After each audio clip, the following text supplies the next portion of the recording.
Income and other criteria. अब हम देखेंगे इनकम को छोड़ के और कौन कौन से क्राइटेरिया की बेसिस पे हम किसी कंट्री या स्टेट को कंपेयर करते हैं। देखो ये स्टेट्स का कंपैरिजन है, हरियाणा, केरला और बिहार का। तो देखो जिसका जो बच्चे होते हैं 1 ईयर तक के उनका डेथ हो जाता है, उनका है इन्फेंट मॉर्टेलिटी रेट है ना पर 1000 लिव्स। तो इसमें सबसे ज़्यादा बिहार का है। फिर उसके बाद लिटरेसी रेट सबसे ज़्यादा केरला का है। पर कैपिटा इनकम किसका है? सबसे ज़्यादा हरियाणा का है। और नेट अटेंडेंस रेशियो मतलब कि कितने लोग स्कूल अटेंड करते हैं, कितने स्टूडेंट्स जो हैं, ओके, तो इसमें सबसे ज़्यादा है केरला। एज देखो वहाँ लिटरेसी रेट ज़्यादा है तो बच्चे ज़्यादा से ज़्यादा बच्चे स्कूल जाते होंगे, इसी के लिए ही है, ओके। देखो हरियाणा में केरला में सबसे कम जो है इन्फेंट मॉर्टेलिटी रेट है, यानी कि वहाँ ज़्यादा बच्चे मरते नहीं हैं, है ना, यानी कि वहाँ का हेल्थ फैसिलिटी अच्छा है।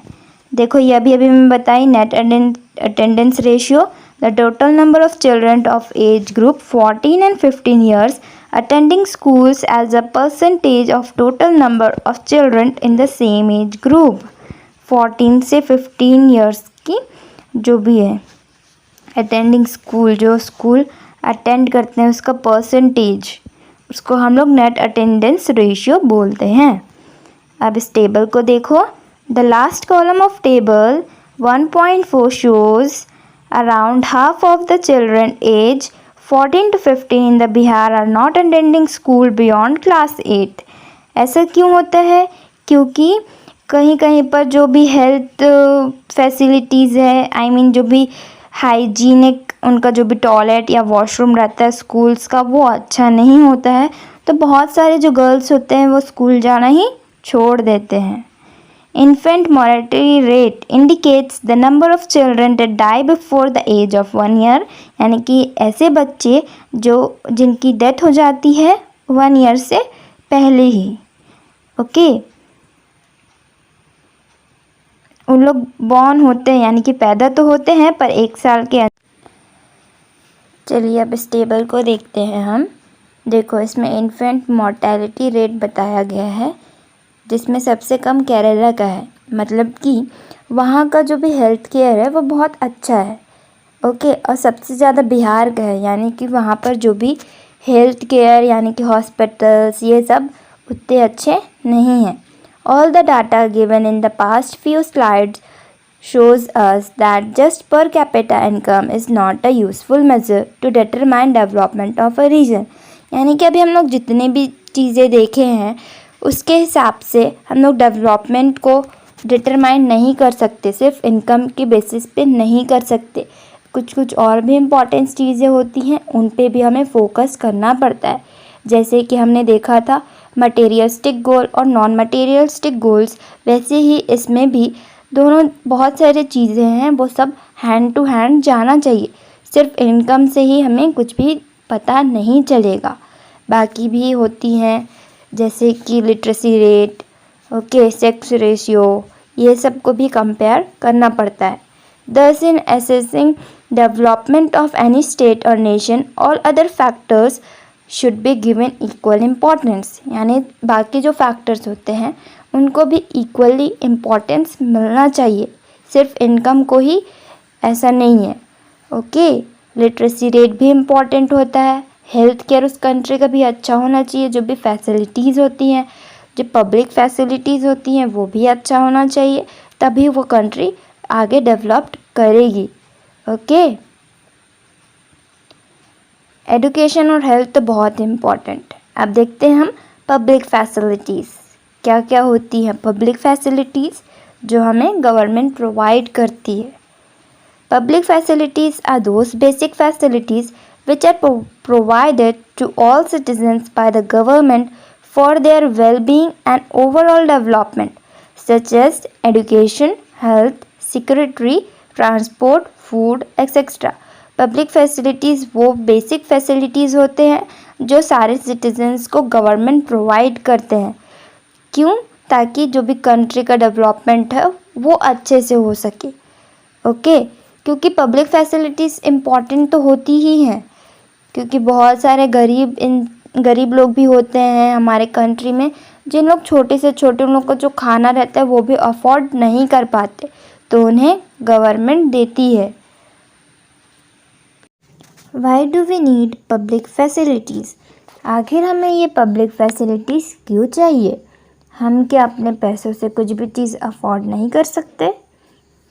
सोचो सोचो, क्या रीज़न हो सकता है इसका? And let me know. All the citizens are not equal in the nation. Some are capable to afford basic facilities, but some are not. यानी कि यहाँ जितने भी सिटीज़न रहते हैं वो सब इक्वल नहीं हैं। कोई गरीब है तो कोई अमीर है, तो सब कोई सारे फैसिलिटीज़ अफोर्ड नहीं कर सकते हैं। ओके, यानी कि जो जिनके पास पैसा है उन लोग तो कर सकते हैं अपने लिए कुछ भी। उन लोग को अगर ट्रांसपोर्टेशन के लिए चाहिए तो उन लोग कैब बुक कर सकते हैं या कुछ भी कर सकते हैं। पर आप सोचो, जिन लोगों के पास पैसा ही नहीं है उन लोग कैसे ट्रैवल करेंगे? ओके, और अगर पीने के लिए पानी भी चाहिए तो आजकल तो भाई पानी भी पैसों से ही मिलता है। तो ये सब जो बेसिक जो भी रहता है, बेसिक नीड्स पीपल के, वो सब गवर्नमेंट उसको प्रोवाइड करता है। Even if a person has income to suffice his needs, sometimes they too can't afford certain facilities. अगर किसी पर्सन के पास अगर बहुत सारे पैसे हैं, ठीक है, मान लेते हैं, पर कुछ चीज़ें ऐसे ही होती है कि कहीं ना कहीं से उसको पब्लिक फैसिलिटीज़ पे डिपेंडेंट होना पड़ता है। अब भाई इतना तो पैसा होगा नहीं किसी के पास कि वो खुद का अपना मेट्रो बनवा ले। ओके, खुद का अपना उसका अच्छा से इन्वायरमेंट हो जाए, पूरा रोड खुद का हो जाए, ऐसा तो हो नहीं सकता। रोड तो सबका है, वो पब्लिक का है, अपना वो खुद का पर्सनल रोड तो नहीं बनवा सकता कि हाँ इसमें मैं ही जाऊँगा, मेरे आदमी ही बस जाएंगे। ऐसा नहीं होता ना, भले ही कितना भी पैसा हो किसी के पास। तो हमें किसी न किसी से डायरेक्टली और इनडायरेक्टली पब्लिक फैसिलिटीज़ पे डिपेंडेंट होना पड़ता है, right? Without them, the nation can suffer from inadequate health care, poor nutrition, job, education, etc. और पब्लिक फैसिलिटीज़ नहीं होगी तो जो हमारा नेशन है उसको बहुत सफ़र करना पड़ेगा। किस किस चीज़ के लिए? हेल्थ केयर के लिए अच्छा सा, पोर। देखो अभी जो कोविड-19 है उसके लिए जो वैक्सीनेशन हो रहा है वो कौन करा रहा है? गवर्नमेंट ही तो करा रहा है। तो हम लोग पब्लिक फैसिलिटीज़ पे डिपेंडेंट है, क्योंकि जो वैक्सीन है वो सबको लगना ज़रूरी है, चाहे वो गरीब हो चाहे वो अमीर हो। ओके, इसीलिए बोलते हैं हम तो पब्लिक फैसिलिटीज़ नहीं होगा तो हमें बहुत ज़्यादा सफ़र करना पड़ेगा। एडुकेशन के लिए भी गवर्नमेंट स्कूल्स होते हैं, वहाँ भी बच्चे बहुत से पढ़ने भी जाते हैं, हमें जो गवर्नमेंट जॉब्स होती है वो भी मिलती है। तो कहीं ना कहीं से जो पब्लिक फैसिलिटीज़ है वो बहुत ही इम्पॉर्टेंट है। Moreover, for many of the important things in life, the best way, also the cheapest way is to provide this goods and service collectively. ये तो अच्छा है ना, अगर हम लोग कलेक्टिवली किसी भी चीज़ का सर्विस दें तो हमें वो सस्ता पड़ता है, ना कि एक एक को जा के सबका अलग अलग करें तो ये बहुत ज़्यादा महंगा पड़ेगा और ऐसा हम लोग कर भी नहीं सकते। ओके, तो हम लोग कलेक्टिवली करते हैं। For example, it is cheaper to have collectively security for the whole locality और for each house to have its own security man. तो यहाँ पर एग्ज़ाम्पल में बताया जा रहा है कि अगर कोई लोकेलिटी है उसके लिए हम लोग सिर्फ पूरे लोकेलिटी के लिए एक सिक्योरिटी मैन रख दें तो वो हमारे लिए सस्ता पड़ेगा, ना कि हर एक घर घर जा के सबके लिए उनका खुद का इंडिविजुअल का सिक्योरिटी मैन रखे तो ओके, उससे तो सस्ता ही पड़ेगा। अगर सबके लिए रखेंगे तो बहुत ज़्यादा ही महंगा पड़ेगा। तो इसी से हम बता रहे हैं कि जो कलेक्टिवली सिक्योरिटी होता है, ये कुछ भी काम हम लोग कलेक्टिवली करते हैं तो वो थोड़ा सस्ता पड़ता है।